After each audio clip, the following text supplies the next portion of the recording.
Welcome to our session, Careers in Drupal. My name is Tim Erickson. This is a discussion at Twin Cities Drupal Camp. It was intended as a panel discussion. We have convened around a table, and we don't have any slides, so we're just recording this as a podcast, maybe, for other people to listen to if they want. Our plans for this was just to have kind of an open discussion about building a career in Drupal, and I had originally invited Sue, Chris, Cathy, and Maryanne to each give short introductions about their own career paths in Drupal, and then was going to do Q&A. I think we'll start with that same method, but if anybody else wants to share their own experiences, they can do that as well, and then certainly you can ask questions of them or the group, and we're just here to talk about making a living doing Drupal. Okay? Sue, do you want to start? Can I put you on the spot? Sure. Just 2 or 3 minutes, how you got here and what your path was in technology and Drupal specific. Okay, my path, I'm Sue Miner. I work at the University of Minnesota Law School. My path to Drupal was rather convoluted. My training is not in technology at all. When I first started using a database, back in the 80s, my husband he's the tech. Mm-hmm. So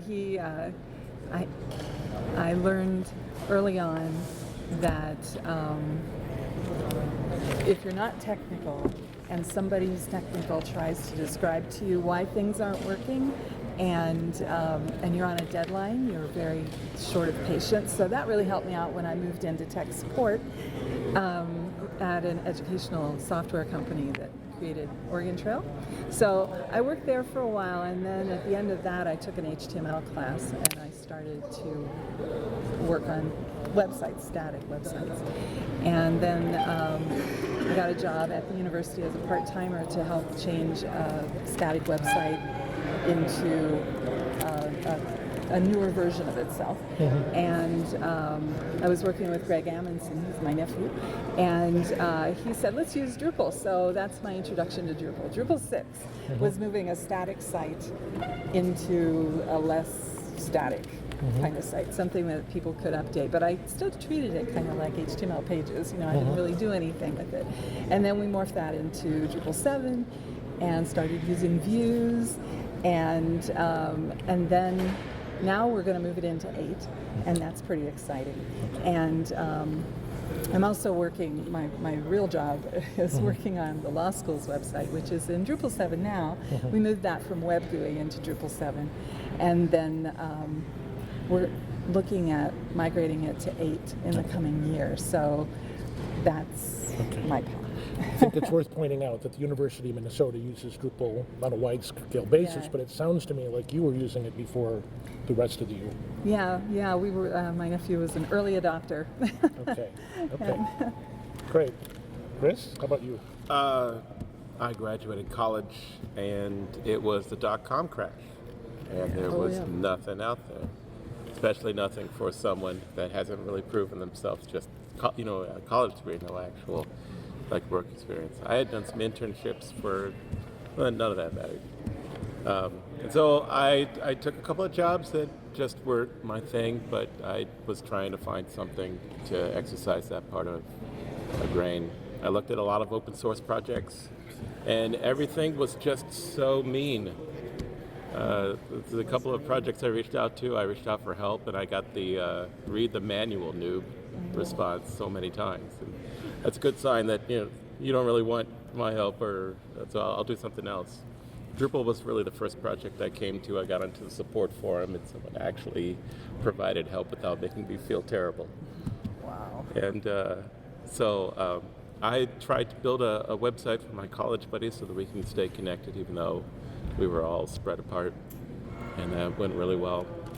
I started looking at adding more features. Got to the point where I was going to create a custom form even. I'm like, it's crazy. And then years later, a buddy of mine turned to me and said, hey, you seem to be pretty good at this. You want to work together to create a little small company. And we did that for a couple of years, and then I kind of felt like I needed to grow, so I started joining other big tech firm here in the Twin Cities, the Nerdery, and then really discovered that I can actually do this. Make a living at it. Yeah, but it took that kind of like jump out of the plane and then put the parachute on kind of situation where it's like, maybe I could do this. I'm not sure I could do this. And then someone hires me. It's like, I guess I have to do this now. It's a good thing they had support and they were able to kind of like grow that skill in me. And then I felt like I could do it. And then being a part of the Drupal community has been that other part, because project work can expose you to certain things, but being involved in the community and doing community stuff can round out your experience and give. I've been exposed to challenges in the Drupal project far sooner than the actual project work or work I'm being paid for has ever exposed me to. The community stuff is all 100% of what drives me. Great. Move on to Cathy. Sure.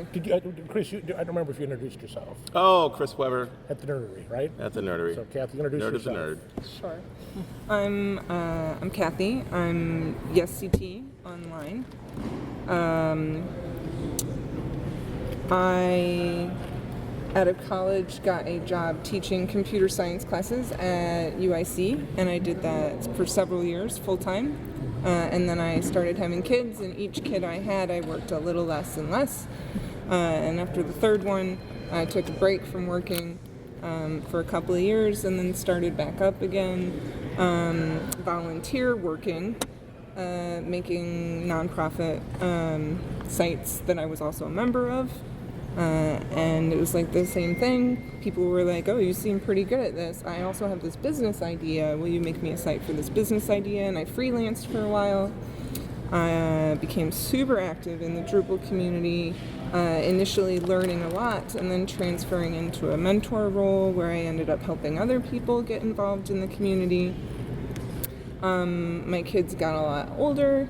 I was doing a lot of work for the community, and I was like, well, why don't I get paid to do this work? And I convinced a company that we had mutual interests. They wanted somebody to do this, and I wanted to get paid for it. And so Black Mesh hired me, and they paid me to do community work, working on Drupal core and also mentoring for several years. And then I got a job at BioRaft, based out of Boston, which makes a product. So I got to work on a product, which is a completely different job, for a couple of years.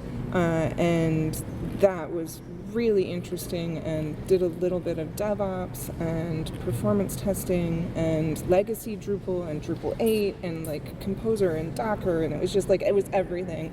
And it was really cool. And I just got a new job 2 weeks ago.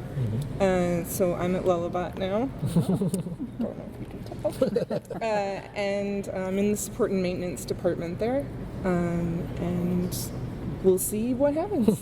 But it's pretty exciting. Great. Maryanne, introduce yourself. I'm Maryanne King, and my company name is MK & Co. I'm a freelance. Actually, I started out as a secretary for 27 years, and that I'm self-taught in the data entry and data, all that stuff, and I was doing a lot of graphic design at the company I worked for, and I left. They went down, they were sold off or whatever, so I was out of a job in 2002, and that was when the .com and all that stuff was going on. And so I thought, okay, I'll try it on my own. And I had made, over the years, lots of friends with people in business, so that was good because they were calling me for help. I went back to school on my own and paid it out of my own pocket this time. But I have 2 degrees I have a degree in business and a degree in graphic design and visual communications. And I did that just because I wanted to have the background behind me to understand what people were saying at that time. And I was doing a lot of print. I switched to the web, and I was originally an HTML person. I used Dreamweaver a little bit, but I was basically just doing straight HTML. And then, clients ask you for this or that, and I kept going, I don't know if I can figure out that, And then I learned about Drupal, and it was, learned it was open source, and you can just put a plugin to do that and a plugin to do that. And I thought, oh, this is going to be great. And I'm still learning how to do plugins today or whatever. But I started with Drupal 5, and I went through the 6 debacle without, where they went to 6 and didn't have any modules to go with it. And then 7, and I have a lot of sites, and now I have 3 sites and 8 in that. And I have some commerce sites, and I'm trying to figure out a commerce site right now too. But other than that, I've been a member of the community here. I don't know, but I've been with the Drupal camps. The first one was in 2011. I helped with that camp, and I've been helping ever since. I believe the community is my biggest help. I mean, the one thing you do here is it's a source for a resource. So if you're really having trouble, some of you will see my name come out on Slack saying, help, I'm in the middle of the floor crying, I can't figure this out. But that's what, it's, and calling people and just coming to the meetings and talking to them, and you learn. Great. So a couple people joined us late. This was originally scheduled as the Drupal Careers in Drupal panel. We decided to just gather around a table, and we don't have any slides, but we are recording this. These were our 4 scheduled panelists, and they've introduced themselves. Now I think we should just, if people have their own stories they want to share or questions they would like to ask, to go ahead. I'm going to use my prerogative to ask a burning question first. I don't know, as the moderator. One of the things I noticed about this group that includes myself, and I think is really common in the Drupal community, is the story of people who accidentally become sort of website developers and find Drupal and then end up having a career where they're actually making a living doing Drupal. My question is, could you do that today? I feel like the Drupal community and Drupal is changing in a way, and for people that might be considering a career in Drupal, how is it different today than it was 5 or 6 years ago? Is it as easy to fall into this? I personally have the sense that the requirements are getting higher and higher, but I want to hear what you folks think. Anybody? I come from the perspective of, if I was out of the same situation, out of the frying pan into the fire, can I do this kind of work?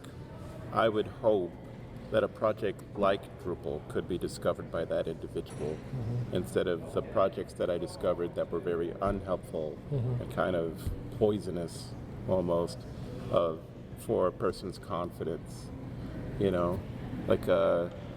If it isn't specifically Drupal that a person is capable of discovering right out of college, I hope that they discover a friendly, welcoming, inclusive project where they can put a question out in the world and not get slapped back. So I don't know how I'm so far removed at this point from that perspective. I've done Drupal for so long. I don't know if I could put that hat back on. But does anybody else on our panel or? Well, I think if for somebody that's going to start, I don't know about my age, I would start over again or even start again. But the kids coming out, and I think they've got a lot more technical tools. I taught myself, but those coming out of school, and they're kind of I wasn't weaned on a computer or a Game Boy or any of that stuff. So I think they could probably make a living at it. And the things I learned today in a couple of sessions is, it's changing, it's going, but there's still the Drupal, and there's still the clients that I serve are the small business, and they still need websites, and they still need a little help here and there on just, how can I get clients to see my site, and, bring in some of the other experts. You can always partner. So. Yeah, I think the key to having that open feeling and letting people kind of develop their careers inside a community is that community is open source. Yeah. And Drupal's still open source. There are other open source communities. I think, has been some big and small emerging communities that recognize the importance of supporting people and not tearing them down. And so while that's not all open source communities, I think there's a significant number of them, and so that the conditions for that developing a career like that, I think it still exists. And if anything, it seems like there's a lot of supporting material for people to learn on their own. A lot of books, websites, learning tools, and groups to get together. So I think the magical ingredients, I think, are still there. Yeah. Mauricio, what were you thinking? I think that Say who you are. Mauricio Linarte from Nicaragua. I think that Tim asked this question because Drupal 8 today has requires more technical skills in some way, in the way that it is programmed internally. But I think that just if you take that approach, like if you don't know something or you're new to something, like whatever it is, it's going to be new and different, and you just need to adapt it. In my example, I started when Drupal 7 was about to be released, and I remember building a Drupal 6 site, and then Drupal 7 gets released, and I said, okay, I'm just starting with this. Do I want to go with the thing that it is established, that all the modules are already available and things just work? Or do I want to jump on the new train? And if I'm going to learn from scratch, just learn the new things. And I think that in terms of learning,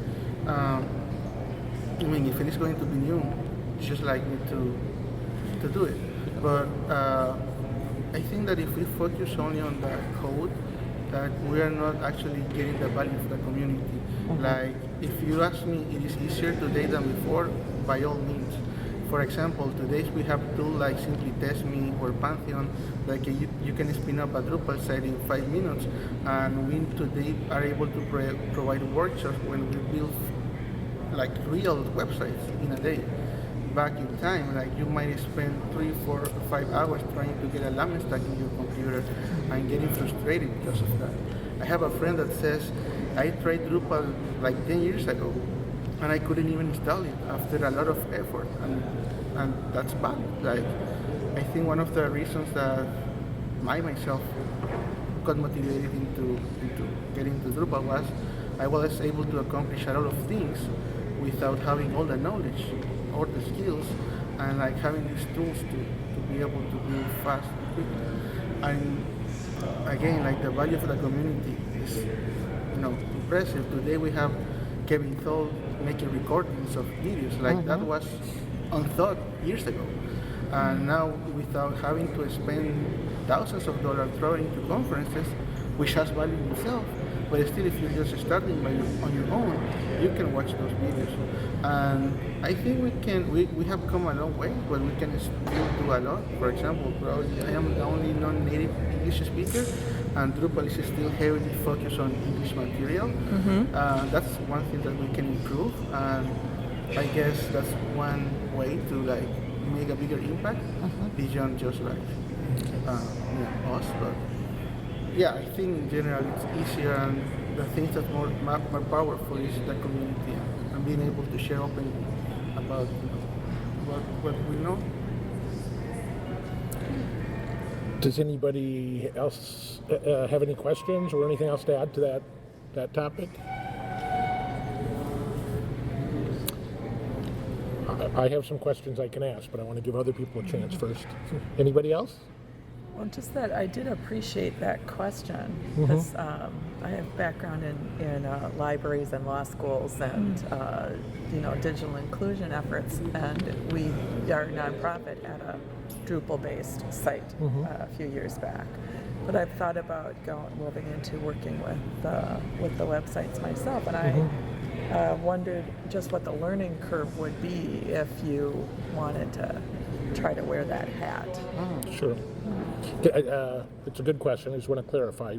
You're not like looking for a new job in Drupal, but just like, can I, as my current job, can I manage a site or build a site myself? I was thinking of a new job for myself. Okay. Yeah. Just wanted to kind of Yeah, clarify or in that. a new setting. Yeah. So, anybody? What's the learning curve, or what are, I think What tech skills do you have right now? What is your tech background? So I'm a generalist, but I was a database manager working with integrated automated library systems, you know, and migrating data and creating national standards for standardized data transmission. So there's a lot of transferable skills. 'Cause it's all about, you know. Okay. One thing that I love about Drupal and that why I got into it, I have a computer science background. I studied 5 years of computer science, and in all that time, I was never taught how to write one single line of HTML, CSS, or JavaScript. And at the end of those 5 years, I felt very frustrated. And then I wanted to learn on my own. And I mentioned that because some people think that in order to have a career in Drupal, you need to have a computer science background, and not at all. And even if you have it, it doesn't mean that it will be useful, because like I had it, and I never learned how to do this stuff at school. That being said, I have partners that are journalists, that are physicists, and in the community there are very high-profile people that come from different backgrounds and are able to do a lot. And just like to put it in practical terms, you can start with site building. There are whole companies that just specialize in site building. That means creating complete websites via the UI with the tools that are already available. You don't need to be a programmer to build a website with Drupal. And that's what got me in. I was able to build something, even if I didn't know HTML, CSS, or JavaScript. And if you want, then you can start learning little by little, and that new knowledge will help you down the road. But up to the point that you decide, you can do a lot with Drupal without ever writing a single line of code. Right. Okay, go ahead. No, I just wanted to know if that was true for the rest of you. If you agree with that, because I've gotten to the point of being a site builder at the university. I'm the only one in the communications office, and I'm like, do I have to take the leap now and become a front-end developer? I think it depends on what you want to accomplish. Yeah. And I think, like for somebody who might have a background like you do, database stuff, you know, general technical, working, you've already worked, right? So you've got those kinds of skills. You probably want to do a little of everything, like Code Academy HTML, Code Academy CSS, like the very beginning, and just be like, what is this thing? And do a few hours and get some basics in a lot of different areas. And as many, you know, as you can, and then do a project, hopefully as part of a group where you have a goal that you want to accomplish, and then when you can't do the thing, that's the thing you need to learn. And then if you try and learn that thing and you hate it, hopefully somebody else in your group doesn't hate it, and the two of you can work together, and then the next problem you find, you'll try and fix that one, and you might hate it less.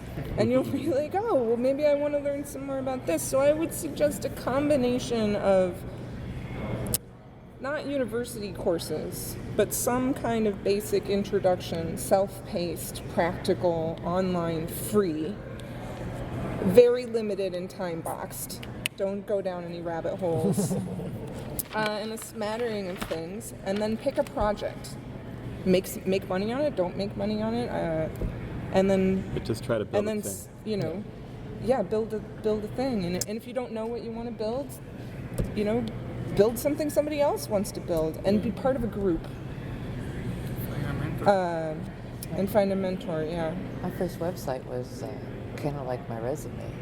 Because I had all these print projects, I thought, okay, I'll just put all the skills I know on this page, And I started websites when they were using tables and putting parts of the picture in table cells, if you remember. You talked about learning curve, and I kind of feel like I kind of hacked my way through the learning curve. Got a copy of Drupal, just tried to build a specific project that site for my college buddies so we could stay connected. And I just try to hack whatever I found that was there, but eventually you got to the point where the thing that you needed, the thing that you needed to make, was not really provided. And then I had to like Google what kind of ways we would do this, and eventually someone suggested writing some custom code, and I'm like, oh, I'm not sure I'm ready for that. And then that's why I reached out to the forum. I was like, yeah, no, here you go. Common API, this is how it's done. It's only there's many different roads you could possibly take, but here's the specific road for what you're trying to accomplish. Yeah, I think without knowing what specialty you might want to go in, investing a lot of education in a particular specialty is the gambling. And when you try and do something yourself you've never done before, you'll do it wrong. Oh, yeah. But that's totally fine. Yeah. It's absolutely fine. You won't know what's right, you won't know what's wrong, and you'll be like, oh, maybe I should learn something so that I do it the right way the first time. Who cares? You don't need to do it the right way the first time. Just do it. And then later when you do something else, you'll be like, oh, I learned a lot from that experience, and you'll apply it to another area. And then you'll be talking to other people about the way you do something, and then they will say something about the way they do things. And yeah, so And I feel that underlines the most important thing to learn about learning curves in general, is that everybody, no matter their experience, is on a learning curve.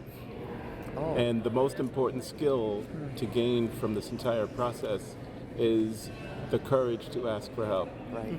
Oh my God, that's a theme of my week. I had an 83-year-old nun the other day say that. That was the hardest lesson for her. it's really hard. And for some reason, I find it easier technically to ask for help, because I can show somebody some CSS that I tried that's just awful, and I don't feel vulnerable about it. I feel okay about it. But if I were to ask somebody for help in some other aspect of my life that was not technical, I might need some therapy there. So I don't know why it's easier for me to ask for help technically, but in general, asking for help, I don't know, American culture, I don't know what it is, but it can be super, super hard, but also the best, most rewarding, effective way to learn. And the most valuable things that you gain from camps like this one, DrupalCon itself, the many regional camps, is that you meet a lot of people, and then you feel easier about asking them for help, because it's not like a cold call where it's like, I need help. Is there someone in this world that could possibly help me? No, it's more like, hey, Cathy, could you tell me about mentoring? Yeah. I'm going to insert something, which I think a great thing about a community like participating in a community like this is that there is such a variety of people along the learning curve that you can quickly be smarter than somebody else and be asking some people for help while giving help to others that are coming along behind you. Again, that might be changing some, but that's certainly been my experience. Is that What's real important is networking. In my own business, I remember selling insurance, and I hated cold calling. I would choke up and that, and I thought, I can't do this. But I haven't a problem, I'm getting on the phone cold call, but I haven't a problem talking about what I do in Drupal and stuff, and I think it's because I feel good about what I do, and you need to also network with those. There's one group I network that's called First Fridays, and they're all women in business. And they don't work for other people. They have their own businesses, and that is some of the same thing I do, or But it's like learning from them also, how to sell yourself, how to network with people, how to actually co-work with people. if we were, in learning this here too, and I've worked with a lot of people from, the Drupal group, I think you have to learn how to be a good team player too. It's like if you're going to co-partner, you get people who specialize in that other part you don't know so well, so you can bounce off each other. And I think one thing that it's hard to remember when you're asking for help is that the person you're asking for help is honored that you asked them and appreciates that you asked, Exactly. So and that's hard to remember when you are going out and saying, I need help and I don't know what to do, and I've always struggled with the Slack channel type thing, just putting a message out there. I tend to target my messages because I just, I just don't know how to say things sometimes, and I just don't want to come off as being, like ditz. Oh, yeah. And so that's something that I'm continuing to work on, for myself, is to just be willing to just get out there and say, I need this thing. But I do know that if someone comes and asks me a question, I'm always flattered. So I need to start to remember that too, so that when I go and ask somebody a question, I know that they feel good about it, unless they're really tired. Yeah, and I think not everybody's comfortable, right, asking for things very publicly. And there's ways of working with people without actually working with people. Yeah. So like you can find somebody who shares an interest that you have and read their blog, and you can go back 2 years and start at the beginning and see how they what kind of experiences they went through during those 2 years. Or you can find a podcast to listen to, or you can read a book, a well-written book. You can find podcasts by a certain person, not podcasts, but session recordings by a certain person, and be like, I'm just gonna watch 8 sessions that this person has done throughout their career, and watch as they've gone through it. And so then it's like you've worked with them. And what I suspect that you'd get out of that experience is seeing how people work through problems, or how they change, and they might explain some of their reasonings behind things, or you'll see them try something and fail, and then you'll see them succeed later, and you'll be like, wow, it took them 4 years to do this, or it took them 4 hours to do this thing that I thought would only take 5 minutes, because it might be really hard to make a personal connection and work with somebody that maybe that isn't a thing that works for you. But I think seeing how other people work, if that's through reading their writing or watching their videos or talking to them, makes you feel like less of a failure, because you've seen other people fail and how they overcome that failure. And then when you're going through those same experiences, you're like, oh, I'm normal. Everybody has trouble with something. They just have trouble with different things. And if you're completely isolated and you're only listening to people who are telling you the solutions, you get a lot of pressure. You're like, what's wrong with me? Why can't I figure this out? I've been spending all day on it. And what you don't realize is somebody else spent a whole year on it. They just wrote the answer down.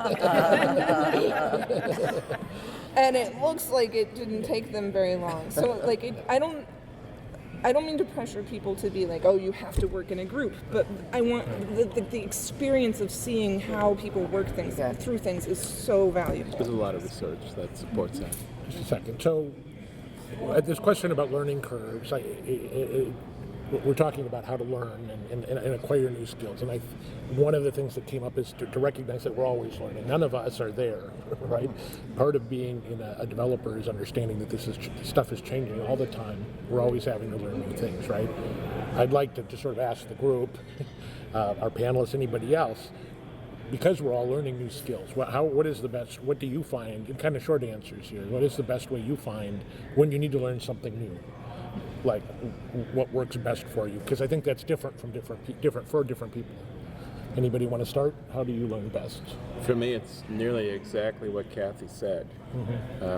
I think about something cool that I want to do, and a cool way I want to do it, and I just try to hack something together, try to hack something together real fast and hate it, and then try to make it a little bit better each time around. But it's like I actually have a project, and then I get to a point where I absolutely have to stop everything I'm doing so I can show it to somebody and get their gut reaction to whether it's garbage or not. Anybody else want to share how you, Mauricio? The way that I learn is by teaching. So if I want to learn something, I expose myself I commit myself to give a session or a training on the topic, and that motivates me to dig deeper into the subject, Right. so that I can transmit that knowledge to someone else.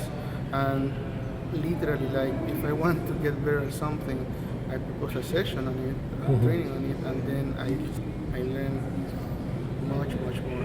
I think you told me that's partly why you did your session today on React, right? And To help you learn about it. training in 2 weeks. So I don't know if anybody was at Mauricio's session and recognized that, but anybody else? Makes a lot of sense. How do other people learn? Well, at the U, when they adopted Drupal, we were one of the first people to go. I'm in the communications office in IT, so, but I'm not.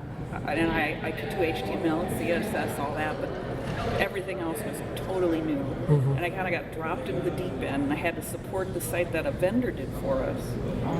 And, that was a huge learning curve. So just solving problems, and then I didn't learn anything about the UI or site building other than by going and seeing what they did and trying to fix it and then trying to reproduce it myself. So now I'm trying to pick the next site. We have to go to Drupal 8, so I'm going to try to build some small sites myself, because that was the hardest thing, was to be just totally overwhelmed by somebody who knew what they were doing. And it's like, where is this thing coming from? But the hardest thing for me, I think, is what you said, having somebody there to work with them and see how they solve problems. Now, I've been able to do that with some of our Drupal support team and see how they solve a problem, and that helps me learn how to solve. But it's still hard to be the one sort of technical person in my group. So we're going to get cut off because it's going to start to get noisy. But we got a few minutes, so go ahead. So I learn two different ways. When I'm not on a deadline and I don't need to make any money on something, I like to learn through watching videos and learn through stories that other people tell. That's my favorite way of learning things. When I have a customer that needs something fixed, and the longer I take to fix it, the more money it costs them, I apply myself with Google and grep and just trying to identify somebody else solved this already, I'm going to try that solution, and then I time box myself very strictly, usually about an hour. And if I don't have the solution in an hour, then I ask my coworker who has been successful at doing something. So it really depends on the situation that I'm in. Is money involved? Yeah. Anybody else? I like a deadline. I have a list of things that I want to learn, but with everything else that has deadlines, I need this now, I don't get to it. The minute somebody gives me a project and says I need this by next week, then I can dig in. And so that's the motivation part of it. But Google, I spend a lot of time Googling and watching videos and reading. And asking my colleague at work, because he's done it. Here's my question about Googling as a method of learning. You Google and you Google, and you get lots of results. Some actually useful and reliable, some not. And then with software and stuff, if it's downloads and stuff, you can also get. There's really nasty crap that shows up. Yeah. And, so how do you, it's like I try to do it with some experience, it's like there's some sites I just will not go to, and I know not to go to them, but then, it's like there's the sites that come up all the time. it's kind of a forum site. Stack Exchange? Yes, yes. And you know, sometimes there's good stuff on there, but more than often than not, I have a lot of it's crap. I like Malwarebytes and Avast, and I think there's one more. But and they actually, if I'm going somewhere, and all of a sudden, why am I not getting there? It beeps says this is a bad site. But so I don't even go into those. But I have found that also with trying to find something on Google, you got to know how to ask the question or come up with the right words, otherwise you're not going to find anything. And if not, I don't know the solution, so how do I know what I need to know? Yeah. Yeah, if you know like an error, and you can put that in word there, in there, that's Google's fine. good. Yeah. Really good, but Yeah. So how do people sort through everything in Google to get to the best answers? Any tricks? Anybody have any? Go ahead. One is going to the official documentation and read it. Yeah. It's incredible, like how many times the answer is right there, and we just like look for secondary resources while the official documentation provides what we need. Another thing, and it's a general recommendation in programming, not only for Drupal, is that be proactive in the sense that do not search until it breaks things intentionally that are already working. So you familiarize yourself with the errors, and then, when something breaks, I have seen this before, and it's easier to sort out and you don't have, maybe you don't have that pressure at the moment. You're just like breaking things to learn the result of those changes. you mentioned that breaking things intentionally. That's a really good. Okay. That helps understanding like that this is just an entire Rube Goldberg, this entire apparatus. So if you break one thing, understanding how everything falls apart kind of helps you understand like the different sections of things. Yeah. No, and that's part of it, is just to get the experience. Like when you see an error message, if you've seen it before, it's much easier to deal with. Yeah. And I think that's why I like listening or watching videos or listening to people tell stories, is that's how I learn the language that they're speaking. And then that helps me be able to ask questions later, because if I don't understand how people are talking about a particular problem, like you said, I don't know how to ask the question. So that's why I find a nice combination of some structured learning with also listening to other people just like, what freaking word are you, how do you even describe this thing? So when you can listen to somebody tell a story, you could start to learn the language, because it's a new language. Yes. I like videos because they're visual, and it just helps me to see things happen. So, but I often don't have time. Yeah. There you go. Anything else we should? A life hack about videos just for fun. Yep. Last year, I came to realize that some people listen to audio podcasts or videos at twice the speed. Yes. And I thought that it was impossible. And I started to try like 1.25, 1.50, and now I am able to do twice the speed. Yeah. So that helped me consume more content in less time. Yeah.